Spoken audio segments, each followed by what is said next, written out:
Timberwolves president of basketball operations, David Brown. Who is he? Tell us exactly about this European Blake Griffin. I don't know. I think Blake Griffin is American numbers. The Charlotte Hornets select Kobe Bryant. The Milwaukee Bucks select Dirk Nowitzki from Würzburg, Germany.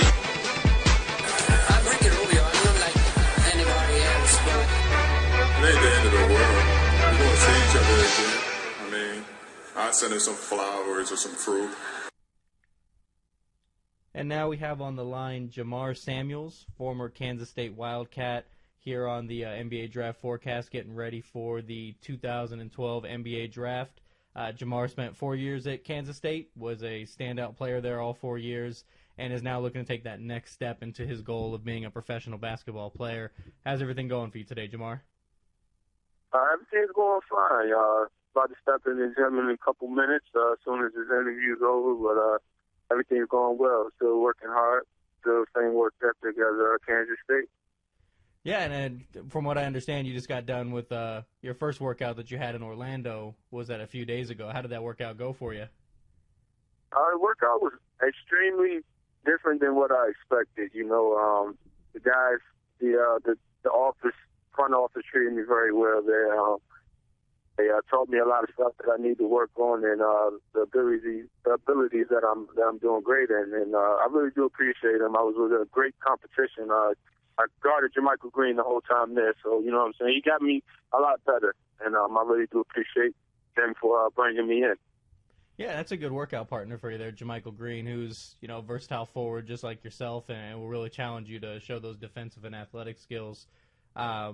With that workout, some people are really nervous playing in front of the executives, sitting in folding chairs, and say it's completely different than the crazy environment of playing in front of 20,000 screaming fans that you go to school with. Talk a little bit about the difference between that kind of a workout and actually playing in a game. Which do you think is tougher? I think just knowing, just thinking, it's maybe 6-7 people in the gym, and all eyes are on you. Every single little thing that you do is on you. All eyes are on you, rather than you're playing in front of 20,000 people, and people on their phones sometimes, or just not even paying attention. But it was kind of different, They just told me not to worry about it, just play your game, and I think I played my game, and I did very well at the Orlando Magic tryouts or workouts. And with that workout, that was really the first time you stepped out into a competitive basketball stage since Kansas State. There was no Portsmouth or New Jersey or Chicago Combine for you. What have you been doing to keep yourself in shape and keep yourself busy since the end of the college season?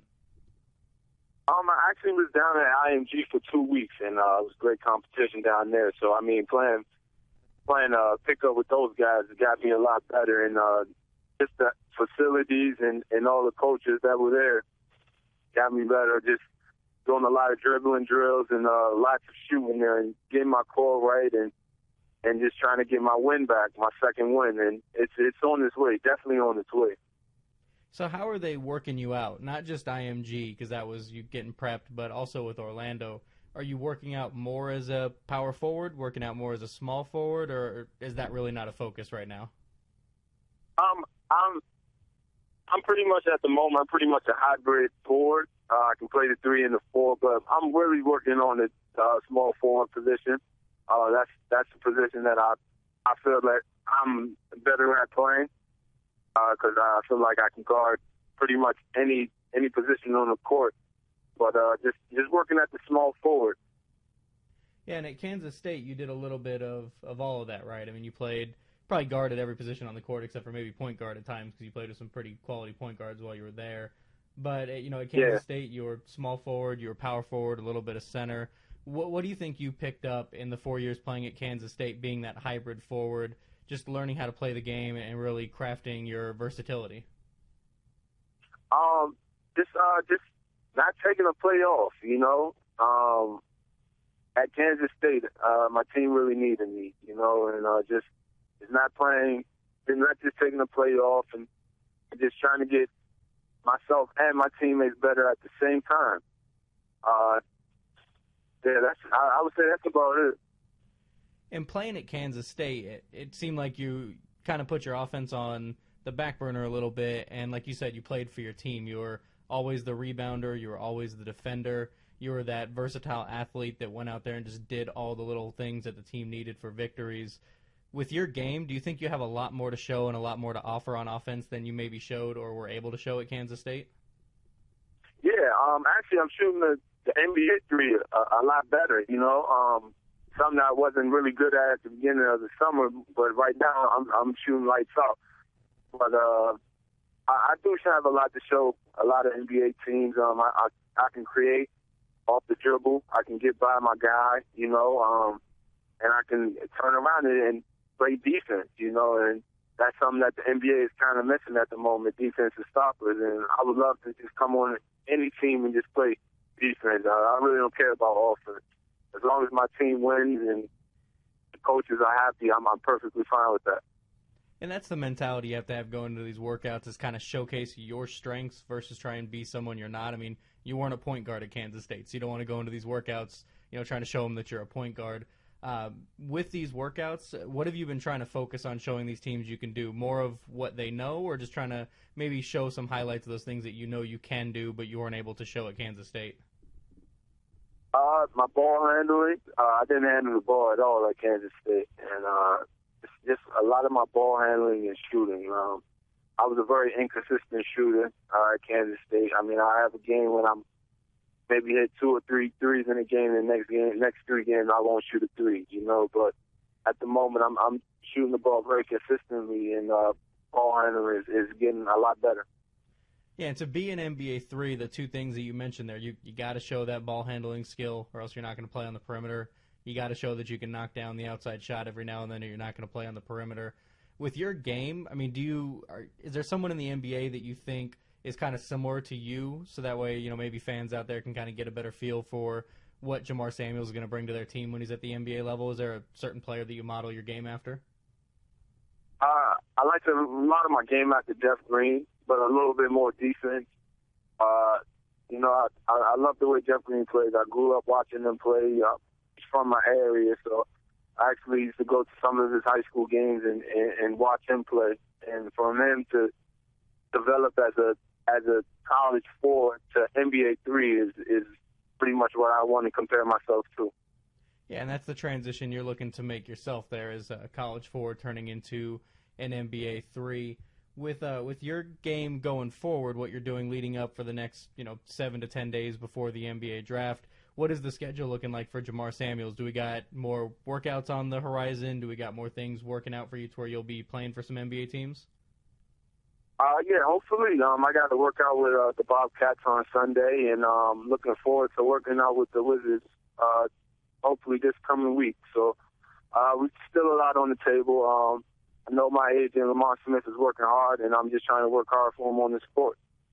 Are you seeing yourself, you mentioned Jamichael Green, are you seeing yourself in these workouts going against guys that are in your general range where you should be going in the draft, or are you going against maybe some of these top 10 to 15 guys and trying to guard them? What are your general workouts looking like? I mean, whatever team I get a chance to work out with, anybody that they put me on the guard is pretty much who I'm going to guard.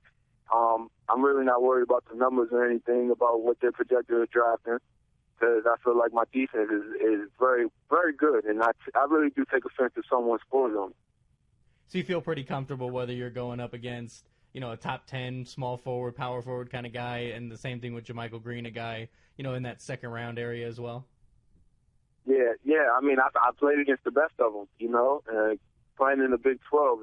It wasn't no easy games. I had to guard Royce White every night, and Perry Jones and Thomas Robinsons and all those good guys. And, they prepared me for where I'm at right now. Yeah, I mean, this draft class is loaded with those guys that you went up against. Your senior season obviously cut short a little bit there, leading into the NCAA tournament. It's kind of a touchy subject there. But before the NCAA tournament, talk about your senior season and, guarding those guys, Thomas Robinsons and Perry Jones and Royce Whites. How did they help you develop your game and become a better player? Because you're talking about guys that are probably going in the lottery to the top 20 in the NBA draft. Yeah, I mean, they prepared me very well, you know. I mean, I couldn't take a play off because I know that at any given time they can just run off at least 10 or 15 points, you know. And those guys are great players, and I really do appreciate them. Looking forward to seeing them in some more games, hopefully, you know. But they definitely prepared me to where I'm at the moment. Yeah, and you had probably your best game. I would say your best game of your senior season against Kansas and Thomas Robinson this past year, and maybe one of the better games of your career, putting up a double-double against him. What was it in that game specifically where you were able to get your offense going and get the game going? You know, it's always a D.C. rivalry. You know, Thomas is from D.C. and I am too, so you know it's always going to be a little rivalry going on. We're good friends, but I mean it's always going to be a rivalry. Just me knocking down my first couple shots just got me in the rhythm, you know, and made a couple blocks, got a couple steals, you know, a couple rebounds, and after that I just flourished up, you know. Yeah, he hit I think 20 or 25% of your threes for the entire season in that game. So that was one of those games where you definitely had the rhythm going. You mentioned working out for the Wizards. Is that something, you know, DC rivalry against Thomas Robinson brought the best out of you? Do you think maybe playing at home, playing for the Washington Wizards would be a really good fit for you? Yeah, of course. You know, I would love to play for my home team. I grew up watching them, and they're still my favorite team. You know, I'm always going to stick with the home team. But it's their decision, you know. But all I can do is just play my hardest, and hopefully it's a good outcome at the end. Now, with the NBA draft coming up, you mentioned about to go into a workout here pretty soon, getting in the gym and getting better. With the NBA draft coming up, what are the plans for Jamar Samuels? Are you going to be at the actual draft? Are you going to be in the crowd and go surprise Stern and Silver when they call your name? Or is this going to be something where you're maybe at home and just hanging out with friends and family? Just at home, hanging out with some friends and family, you know. I'm not going to have a big draft party, you know, but if my name does get called, I'll be very surprised, you know. I think what happened at the end of the season messed things up a little bit, but I mean, it's over now, you know what I'm saying? It's just turning a new page, and I'm ready for whatever comes my way. Yep, and that's what this is all about. It's all about turning over a new page. We've all went through and read and saw everything as it happened with you in the NCAA tournament, and that's not what this is about. This is about talking about your game and taking the next step forward, and I definitely appreciate the time. But, again, Jamar Samuels, small forward, power forward, whatever you want to call him, combo forward from Kansas State, vying for the NBA draft and looking to make it on to an NBA team. Best of luck to you at the NBA draft, Jamar. All right, thank you, man. I appreciate you. But I also felt very strongly that once the 14-year-olds hit the dais with us, we were dead. We were just dead. There was no way. You know, this league has a habit, I'm just going to say habit, of producing some pretty incredible storylines.